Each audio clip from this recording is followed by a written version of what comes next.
A hairdryer clicks on in a salon chair, and for the woman getting her hair done, it's just another Tuesday. She has no idea that with every pass over her scalp, she's breathing in fibers that won't turn into a diagnosis for another 30 years. That was the 1980s. Every decade fills your home with new machines you trust without asking too many questions. This one filled it with more than most and hid the cost off the label. These are 10 tech products in every 1980s home that were secretly dangerous. With the Slovenia Blue Dot Flashcube, you're always ready for the great shots. The smell of a just blown-out birthday candle, a count of 3, then a pop of white light bright enough to leave a green blob floating in your vision for a full minute after. A kid reaches for that bulb, seconds later, and yanks her hand back before anyone even notices she touched it. Every birthday, every Christmas morning, every school photo in the late 1970s and 1980s got its light from that same small plastic cube. The Flashcube and its successor, the FlipFlash, mounted directly onto the top of a camera and fired a small contained flash of magnesium inside a sealed glass bulb. 4 or 8 shots to a cartridge. No batteries required. Twist it into place, hear the small click of it locking on, and the next 4 faces in the room would all get lit by the same brief, blinding pop. Kodak and other manufacturers are widely reported to have sold hundreds of millions of them across the decade. The bulb that had just fired was, for a few seconds afterward, hot enough to burn skin on contact. A defective bulb that cracked under that heat could scatter hot glass fragments instead of containing them. The Flashcube was actually the safer generation. The uncontained flash bulbs that came before it, closer in spirit to a small firework than a photo accessory, had a history of cutting and burning the photographers who used them, which is part of why manufacturers moved to sealing each bulb inside its own mirrored compartment in the first place. A later refinement called the Magicube dropped the battery entirely, firing each bulb with a small mechanical primer instead. The same basic idea used to set off a bullet. Simpler, cheaper, and one less safeguard between a child's curious hands and a device built to combust on command. There was never a federal recall attached to the Flashcube, no body count, nothing that made the evening news. Just a burned fingertip here, a shard of glass in a small hand there. It's the only entry on this list whose worst outcome was a minor injury rather than a serious one, which may be exactly why nobody ever warned you about it. What came next, mounted quietly on a hallway ceiling in nearly every home in America, would take a lot longer to notice something was wrong. But isn't it worth a few dollars more for a Honeywell smoke detector? Trust Honeywell to protect your family. Picture a house at 2 in the morning. Everyone's asleep, and 3 rooms away, something in a wall socket has started to smolder. By the early 1980s, an ionization smoke detector stood between that family and the fire building toward them, and the small radioactive source inside it was never the problem. Each detector held a small disk of americium-241, producing a weak current between 2 plates. Smoke drifting into the chamber disrupted that current and triggered the alarm. That dose was sealed into a source smaller than a shirt button, several times higher than what modern detectors use today, though still far below any level that could hurt you. If radiation was ever your concern about these detectors, it was the wrong one. Back in that same house, the smoke still has no flame. It's just filling the hallway, inch by inch, waiting on a sensor built to notice something else entirely. The real story was in what the sensor was built to catch. Ionization detectors respond fast to flaming fires, the kind that throw obvious light early. They respond much slower to a smolder, the kind that fills a room with smoke for many minutes before any flame appears, and is also the kind most likely to start at night. Minutes pass, the kind nobody in that house gets back if the alarm doesn't sound in time. Later testing by standards bodies, including Underwriters Laboratories and the National Fire Protection Association, found photoelectric alarms could sound that same warning anywhere from 15 to 50 minutes sooner. 15 minutes is smoke in the hallway instead of smoke in the room where you're sleeping. 50 minutes is the difference between a fire and a house that's already gone. None of this made it onto the box these detectors came in. What did reach millions of homes throughout the decade was the detector itself. By 1980, an estimated half of American homes had one installed, and that number climbed to roughly 3/4 by 1984, up from barely 1 in 10 homes just a few years earlier. Millions of families were trusting a device for the first time, at the exact moment its blind spot for smoldering fires was still years from being widely understood. Back in that house at 2 in the morning, the family down the hall never made a choice between ionization and photoelectric. Nobody in the 1980s did. They just trusted the box on the ceiling, the one slow to notice the exact fire most likely to reach them while they slept. The failure wasn't in that box. It was in a box across the room that nobody thought to question either. The clarity of sharp, smaller TVs is now on a 35-inch screen with real stereo sound. Sharp, bigger than life. A faint, high-pitched whine. Then the screen blooms to life in a wash of static electricity. A kid presses her palm flat against the warm glass, feels the hum and the tickle that makes the hair on her arm stand up, and has no idea the glass under her hand is doing exactly the job it was built to do. Inside every cathode ray tube, an electron gun fired a beam at the screen with enough voltage to generate small amounts of X-ray radiation as a byproduct. Manufacturers solved that by mixing lead straight into the glass, an estimated third of the weight in some components, especially the neck glass wrapped around the electron gun. The lead absorbed the radiation before it ever reached the room. It worked. Sitting in front of a working 1980s television, warm glass humming, dust burning faintly off the back vents, was never meaningfully dangerous. The heaviest concentrations sat exactly where the radiation risk was highest, wrapped tight around the neck and funnel of the tube, while the front panel facing the viewer needed comparatively little. A single large set is estimated to have held roughly 4 to 7 pounds of lead, sealed invisibly into glass that looked no different from any window in the house. The danger was always going to arrive decades later, at the point nobody in marketing was thinking about: the landfill. A broken or discarded CRT lets that same leaded glass leach into soil and groundwater, which is why old televisions are now regulated as hazardous waste in much of the developed world. By the time these sets started reaching the end of their lives in real numbers, the scale caught regulators off guard. The EPA estimated Americans were throwing out well over 20 million televisions a year by the late 2000s, most of them still built on the same leaded glass that had once been marketed as a safety feature, and only a fraction of that stream was heading to a proper recycler rather than a hole in the ground. The television didn't wait to become dangerous. It waited to become garbage. That's a very different kind of countdown, and a slower one was already ticking 3 feet away, behind a dial on the living room wall. This is a Honeywell Chronotherm. It's one of the first programmable thermostats. Behind the drywall, a contractor is tearing out, sits a small glass tube nobody warned him about, and his sledgehammer is about to find it, releasing something that doesn't wash off. Behind the dial of an 80s thermostat sat a sealed glass tube with a bead of liquid metal inside it. As the coiled bimetallic strip expanded or contracted with temperature, it tilted the tube, and the mercury rolled to one end or the other, closing or opening the circuit. Cheap, reliable, no calibration needed. Millions of homes ran their heating through one of these switches without a second thought, because as long as the glass stayed sealed, the mercury stayed inert. The danger only showed up the moment that glass broke, in a renovation, a demolition, a trip to the landfill years later. Mercury vapor is a neurotoxin the body absorbs readily through the lungs, and it does not break down.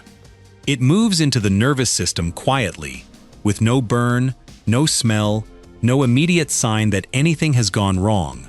A single switch is estimated to have held roughly 2 to 4 grams of mercury, and many thermostats used more than one. Once released, that mercury doesn't stay put. It vaporizes slowly at room temperature, settles into carpet fibers and floorboards, and keeps off-gassing into the air for months after the mess looks cleaned up. A recycling program set up specifically for these units has reportedly collected hundreds of thousands of thermostats over the years, recovering thousands of pounds of mercury that would otherwise have ended up in landfills and waterways. Mercury only turns dangerous once glass breaks. The next thing on this list didn't need anything to break at all. It just needed time. Introducing the Sunbeam Fleecy Top Electric Underblanket. Warm and cozy through winter, cool and comfortable in summer. On the season's first hard freeze, an old electric blanket comes out of the closet, gets plugged in, and does exactly what it's always done. Whoever's under it falls asleep warm, with no idea the wiring beneath the fabric has spent a decade quietly failing. Inside every electric blanket runs a network of thin resistive wire, insulated and woven through the fabric, warm to the touch but never meant to be folded, balled up, or shoved to the bottom of a hamper. That insulation is only rated to last so long, and years of washing, folding, and bending crack it in ways you can't see from outside. Once exposed wire touches exposed wire, the blanket can begin to smolder, with no external sign anything is wrong. Safety researchers at the Electrical Safety Foundation International have tracked the same pattern for years.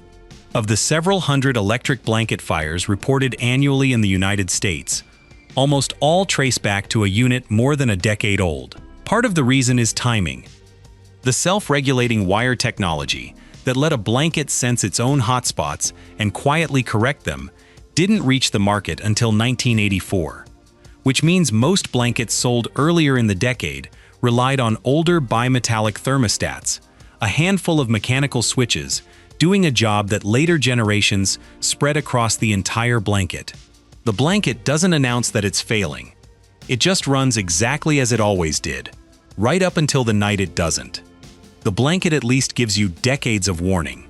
The next item on this list could turn a bedroom into a fire in the time it takes to answer the phone. Floor lamps with, I think this one's a 300-watt halogen bulb. An inch. That's the gap between an ordinary night and a fire climbing the wall when a bedroom curtain drifts too close to the glowing bowl of a halogen lamp.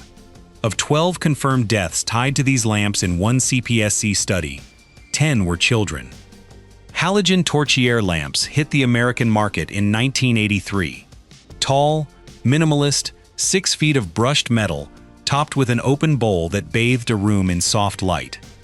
Within a decade, they were everywhere, dorm rooms and starter apartments especially, because they were cheap and space-efficient.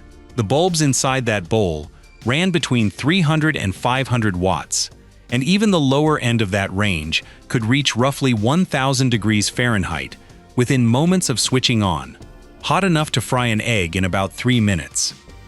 The 500-watt version climbed as high as 1,200 degrees, close to the inside of a self-cleaning oven, hot enough to ignite fabric on contact within seconds.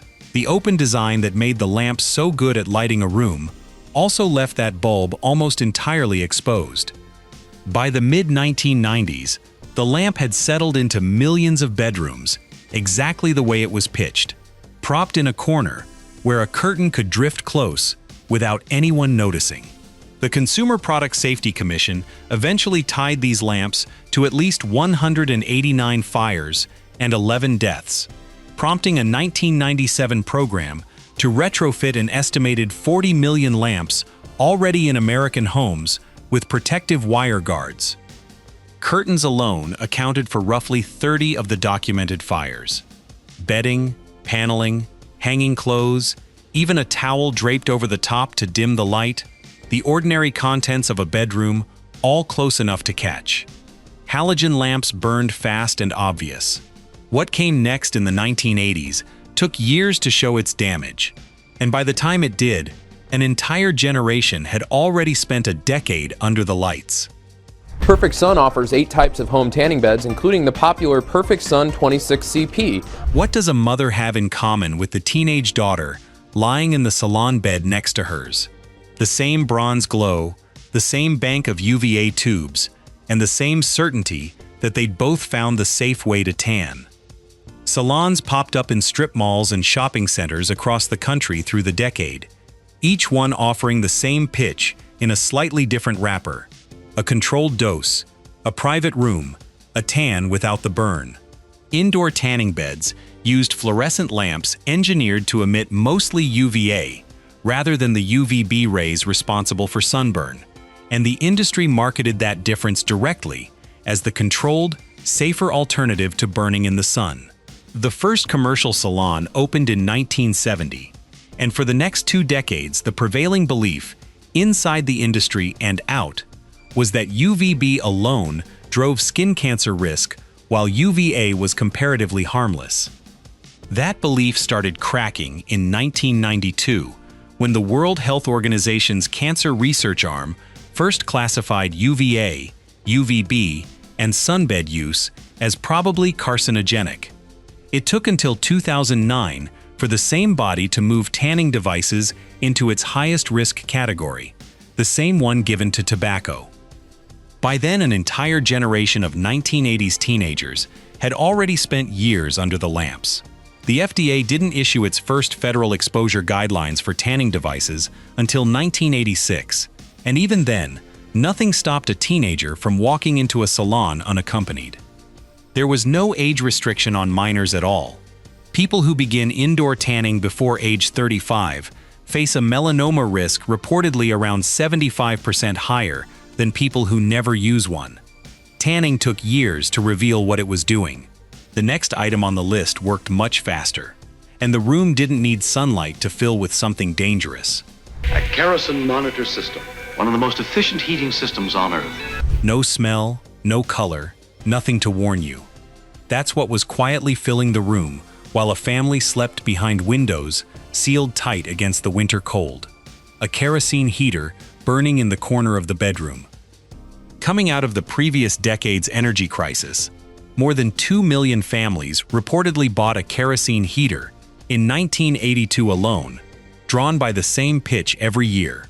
Portable, no electrical or gas hookup, cheap to run. Most burned a grade called 1K kerosene, and the instructions all said roughly the same thing: crack a window for ventilation, which meant the safety measure and the reason people bought the heater in the first place were working against each other from the start. What that pitch left out was what burned kerosene puts into a closed room: carbon monoxide and nitrogen dioxide, invisible, odorless, filling exactly the kind of tightly sealed space these heaters were bought to warm.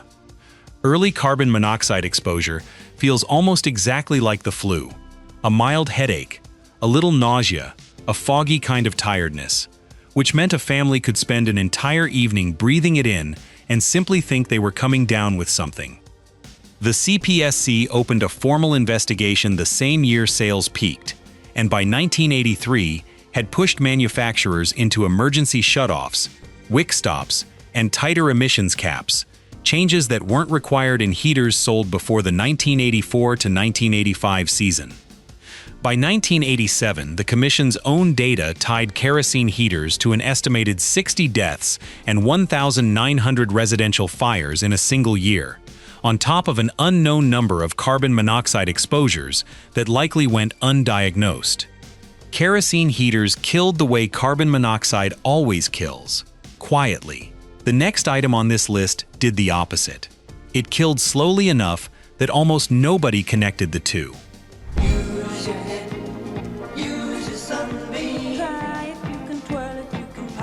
Shift after shift, a stylist breathes it in without knowing. Fibers from the rocket blower drifting through the air of a salon serving her neighborhood's black community, at nearly 3 times the level found in any other dryer on the market, and slightly above the workplace limit set for industrial settings. In 1979, government testing on handheld hair dryers found several popular models insulated with asbestos, blowing fibers directly into the air the user breathed. Researchers ran 30 different dryers through testing, everything from ordinary handheld models to a heavy-duty commercial salon unit, measuring the asbestos in the air, each one kicked out. 11 major manufacturers and private labelers, among them Conair, General Electric, Sears, Sunbeam, Schick, Gillette, J.C. Penney, and Montgomery Ward agreed to a recall covering an estimated 90% of the American hairdryer market, roughly 18 million units. Return the dryer. Get a fixed one back. Only around 3 million of those 18 million were ever returned. 15 million stayed exactly where they were, in bathroom drawers and salon chairs, running well into the 1980s. The CPSC's own 1979 estimate put the number still in active weekly use at around 5 million, meaning millions of American mornings kept starting the same way they always had, with a switch flipped and a small cloud of fiber nobody could see. As late as September 1980, 4 more companies were forced into a second recall, covering over 87,000 previously unaccounted for units. Mesothelioma can take 20, 30, even 40 years to appear after exposure. Anyone still using one of the unreturned dryers into the early 1980s is, by that timeline, only now arriving at the years when it would show up. Even after the recall, 15 million dryers kept running quietly for years. The last item on this list needed no decades to turn dangerous. It could turn on by itself, with nobody home to see it happen. With my Litton microwave, I can fix a roast in a short time that's better than in my conventional oven. A kitchen sits empty on a weekday afternoon. Nobody home when a microwave oven with a failed internal stirrer quietly switches itself on and starts heating whatever happens to be sitting on top of it. By the mid-1980s, the microwave had gone from novelty to kitchen staple in a huge share of American homes. Ownership had jumped from less than 1% in 1971 to about a quarter of all households by 1986, sealing radiation inside a metal cavity using nothing but a door, a hinge, and a latch. Since 1971, federal law has capped how much radiation a microwave is allowed to leak over its entire lifetime, 5 milliwatts per square centimeter, measured just 2 inches from the surface, a threshold set far below anything known to cause harm. The FDA's own guidance, then and now, is direct. Microwave energy won't leak from an oven in good condition, but a warped seal or a latch that doesn't close firmly can let it escape, and there's no way to see, smell, or feel that happening. In April 1984, the CPSC issued a fire warning specifically about ovens built by Microtronics Limited, after 48 reports of units self-starting unattended, sold under 3 brand names, Astro Chef, Classic, and La Chef, for roughly $300 apiece, and manufactured since at least 1978. By the time the warning went out, the manufacturer had gone out of business. No company left to run a recall. The agency's only real advice to owners was to unplug the oven whenever it wasn't in use, an admission that the fix for a self-starting appliance was simply never leaving it plugged in. The fix the government could offer wasn't a repair, it was to never leave the box alone. None of these 10 products were built to hurt anyone. They were good ideas that hadn't finished being tested yet. If you want to know what else is hiding in your home right now, subscribe, because we're not done looking.